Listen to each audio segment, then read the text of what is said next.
নিয়ম মেনে একাধিক সরকারি সংস্থা, প্রতিষ্ঠান বা বোর্ড থেকে পদত্যাগ করলেন মুখ্যমন্ত্রী মমতা বন্দ্যোপাধ্যায়। সোমবার তিনি 11টি দফতরে 23টি সংস্থা থেকে পদত্যাগ করেন বলে নবান্ন সূত্রে খবর। সুপ্রিম নির্দেশে প্রতিদিনই অতিরিক্ত ভোটার তালিকা প্রকাশ করতে চায় কমিশন। প্রতিদিন তালিকা প্রকাশে তৈরি কমিশন, এমনটাই জানা গেছে। কলকাতা হাইকোর্টে এই বিষয়ে চিঠি দেয় নির্বাচন কমিশন।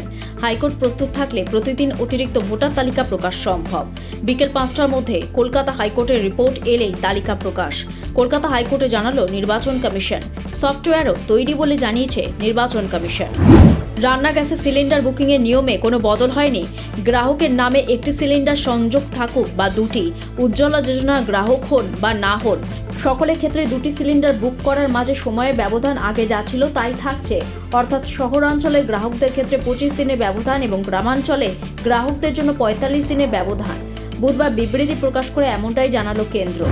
প্রাক্তন শিক্ষামন্ত্রী পার্থ চট্টোপাধ্যায় বাড়িতে গিয়ে জিজ্ঞাসাবাদ করার আবেদন খারিজ করে দিল ইডি। কেন্দ্র সংস্থার তরফে আবারও নোটিশ পাঠানো হলো পার্থ চট্টোপাধ্যায়কে। আগামীকাল বৃহস্পতিবার সিজিও কমপ্লেক্সে হাজির হতে প্রাক্তন শিক্ষামন্ত্রীকে নির্দেশ দেয় ইডি। এই নিয়ে তৃতীয়বার নোটিশ পাঠানো হলো পার্থ চট্টোপাধ্যায়কে। একটানা ভারী বৃষ্টির সঙ্গে সিকিমের বিভিন্ন এলাকায় একাধিক ধস। বিপর্যস্ত সিকিমের একাংশ। রাস্তায় আটকে পড়েছেন বহু পর্যটক বলে জানা গেছে। গ্যাংটক থেকে লাচেন এবং চুংথাং থেকে লাচেন যাওয়ার পথেই নামে ধস। চুংথাংয়ে আটকে শতাধিক পর্যটক। আটকে পড়া পর্যটকদের আইটিবিপি শিবির এবং গুরুদ্বারে থাকার ব্যবস্থা করা হয়েছে। নমস্কার, আমি শ্রীমতী জবা মালিক। একসময় আমি মানুষের বাড়িতে পরিচারিকার কাজ করে কোনো রকমের সংসার চালাতাম। জীবনে অনেক কষ্ট ছিল, তবুও আশা হারাইনি। আমার একটা ছোট্ট অভ্যাস ছিল মাঝে মাঝে 30 টাকার সরকারি ডিয়ার টিকিট কেনা। তেমনই একদিন আমাদের গ্রামে অবস্থিত নাসিরউদ্দিন মল্লিকের কাউন্টার বঙ্গশ্রী লটারি সেন্টার থেকে সন্ধ্যা 6টার ড্রয়ের খেলা মাত্র 6 টাকার 5টি সরকারি ডিয়ার টিকিট কিনেছিলাম। আর সেই টিকিটই আমার জীবনের মোড় ঘুরিয়ে দেয়। আমি জিতে যাই প্রথম পুরস্কার।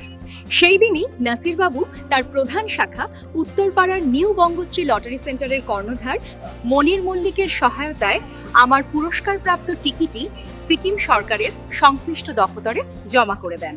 এরপর সিকিম সরকারের পক্ষ থেকে নির্ধারিত সময়ের মধ্যেই টিডিএস কেটে সম্পূর্ণ অর্থ আমার নিজের ব্যাংক অ্যাকাউন্টে এনইএফটি এর মাধ্যমে জমা করা হয়। আর আজ সেই অর্থের সাহায্যে আমি অনেকটা নিশ্চিন্তে এবং সুখে সংসার চালাতে পারছি। আমি নিজে জমি কিনে বাড়ি তৈরি করছি এবং বাকি অবশিষ্ট টাকা আমার সন্তানের পড়াশোনা এবং ভবিষ্যৎ গড়ার কাজে বিনিয়োগ করতে আগ্রহী। আমার জীবনে এই পরিবর্তনের জন্য আমি আন্তরিকভাবে ধন্যবাদ জানাই ডিয়ার টিকিট এবং বঙ্গশ্রী লটারি সেন্টারের প্রতিটি প্রতিনিধিকে।